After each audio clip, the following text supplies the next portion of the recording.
Oke, Assalamualaikum warahmatullahi wabarakatuh.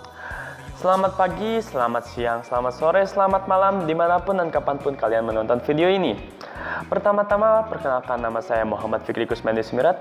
Saya dari Asas Tim 4 SMAN 1 Cilaku Cianjur. Di sini saya akan menyampaikan materi tentang ekstensi generasi Z untuk membangun ekonomi kreatif. Bagaimana materinya? Penasaran? Let's go! Pakai dulu celananya. Oh iya, sorry. Ini mau dipakai.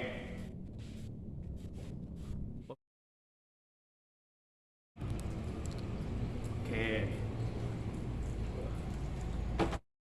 Selamat datang generasi Z, sang penggerak inovasi. Transformasi industri menuju interaksi tanpa batas antara manusia dan teknologi. Menuntut organisasi agar konsisten menelurkan inovasi yang itu guna menghadapi volatilitas, ketidakpastian, kompleksitas, dan ambiguitas atau VUCA. Di saat bersamaan, organisasi bersiap menyambut datangnya generasi Z, Gen Z, laskar termuda dalam sejarah angkatan kerja.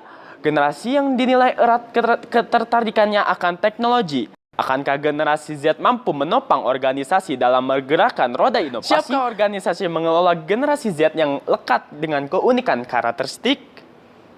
Siapakah generasi Z?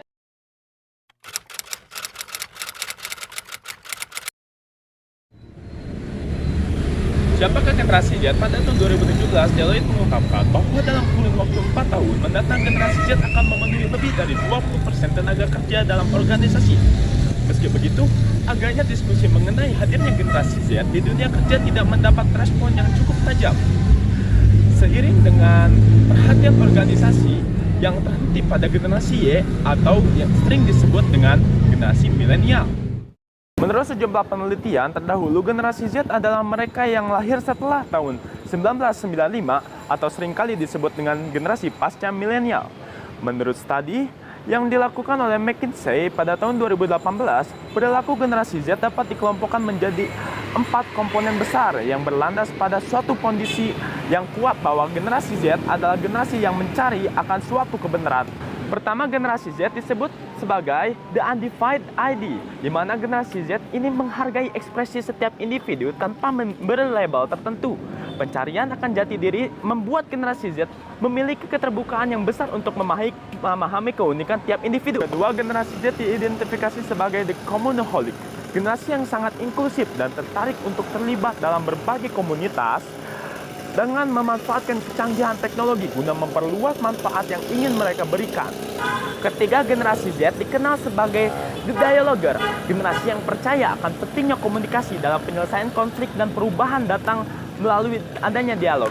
Selain itu, generasi Z terbuka akan pemikirannya di setiap individu yang berbeda dan gemar berinteraksi dengan individu maupun kelompok yang beragam. Keempat, generasi Z disebut sebagai generasi the realistic, generasi yang cenderung lebih realistis dan analitis dalam pengambilan keputusan dibandingkan dengan generasi-generasi sebelumnya. Indonesia diperkirakan akan membutuhkan talenta digital sebanyak 9 juta orang untuk 15 tahun ke depan. Selain itu, pekerja dengan keterampilan digital berpotensi memberikan kontribusi senilai 4.434 triliun untuk PDB Indonesia tahun 2030 atau sebesar dengan 16% dari total PDB. Sebesarnya nilai-nilai tersebut harus dapat dimanfaatkan untuk kepentingan masyarakat luas. Pemerintah berharap agar peluang ini dapat dimanfaatkan anak-anak muda untuk mengoptimalkan kreativitas, inovasi, dan menjadi inspirasi serta menggali potensi diri untuk meningkatkan pengetahuan dan keterampilan. Ucap Menko Airlangga. Itu saja dari kami. Kalau ada yang kurang mohon ditambahkan, kalau ada yang salah mohon dibetulkan. Wassalamualaikum warahmatullahi wabarakatuh.